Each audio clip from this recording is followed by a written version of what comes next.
চন্দ্ৰপুৰলৈ selfie ল'বলৈ নাহিবা Angelina. বিমৰ্ষ হৈ পৰিব পাৰে তোমাৰ যৌৱনা মন।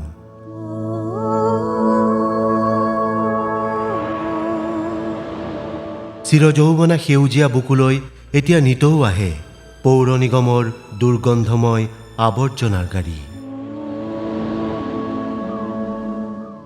জ্যোতিপ্ৰসাদ বিষ্ণুৰাভাৰ উত্তৰ সুৰী বুলি ভাবা চন্দ্ৰপুৰলৈ শান্তি বিচাৰি আহি মদিৰাৰ ৰাগীত ডুব যোৱা সেই মহান প্ৰকৃতিপ্ৰেমী শিল্পী দল শান্তিৰ অতল গহ্বৰত ডুবিবলৈ পান কৰা মদিৰাতকৈ পৌৰ নিগমৰ জাবৰৰ দুৰ্গন্ধ যে বহু বেছি।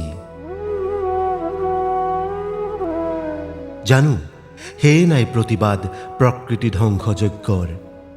শিল্পীৰ নৈতিক উত্তৰণৰ কোন হ'ব পাৰে অন্তৰায়।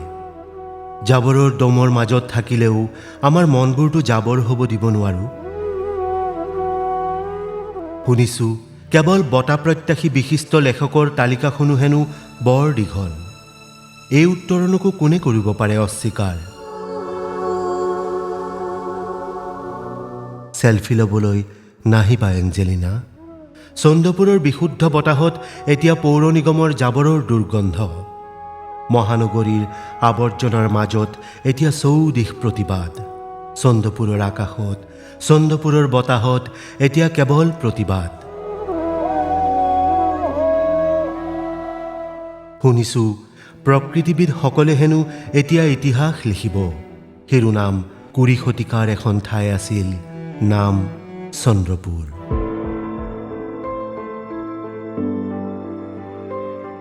হওক তেওঁ, নামটো যে মনত ৰাখিব ভৱিষ্যত প্ৰজন্মই।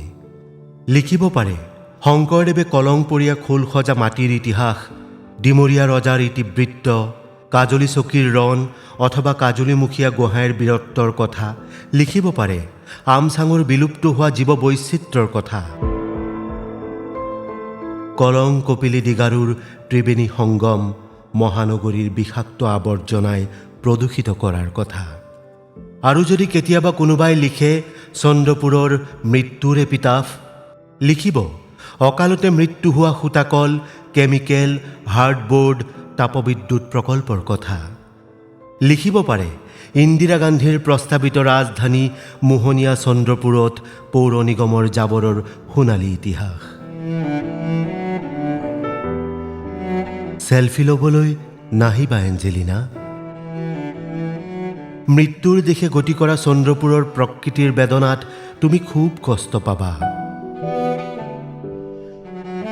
চন্দ্ৰপুৰৰ প্ৰকৃতিৰ বুকুত শ্বুটিং কৰিবলৈ অহা চলচ্চিত্ৰ জগতৰ সেই মহান কলাকুশলীসকল, ভয় নাখাবা। চন্দ্ৰপুৰৰ প্ৰকৃতি শেষ হৈ গ'লেও কি আহে যায়। শুনিছোঁ জাবৰৰ দম দেখুওৱা ছবিও হেনো অস্কাৰ পায়। নাহিবা এঞ্জেলিনা, নাহিবা। নহ'লে তুমিও প্ৰতিবাদী হৈ পৰিবা আমাৰ লগত। আৰু প্ৰতিবাদেই হেনো হেঙাৰ নিজস্ব স্বাৰ্থ পূৰণত কিম্বা ব্যক্তিগত মুনাফাৰ বেহাত। আমি অকলেই প্ৰতিবাদ কৰি যাম। মন্ত্ৰিত্ব প্ৰত্যাশী দক্ষ বিধায়কৰ মৌনতায়ো আমাৰ প্ৰতিবাদক ম্লান কৰিব নোৱাৰে। আমি সেউজীয়া বিচাৰি থাকিম। সেউজীয়া বিচৰাৰ অপৰাধত ৰক্ত স্নান কৰি আমাৰ তেজেৰে আমি ৰঙা হৈ যাম। তথাপিও চলি থাকিব প্ৰতিবাদ। এঞ্জেলিনা, আৰু যদি কেতিয়াবা ভুলতে আহা চন্দ্ৰপুৰলৈ, জাবৰৰ দমবোৰৰ মাজত শুনিবা তুমি নিঃসংগ চন্দ্ৰপুৰীয়া মানুহৰ বলিষ্ঠ প্ৰতিবাদৰ কণ্ঠধ্বনি, যি প্ৰতিধ্বনিত হৈ আছে দুৰ্গন্ধময় চন্দ্ৰপুৰৰ বতাহত, চন্দ্ৰপুৰৰ আকাশত। প্ৰতিবাদ, প্ৰতিবাদ আৰু কেৱল প্ৰতিবাদ, প্ৰতিবাদ।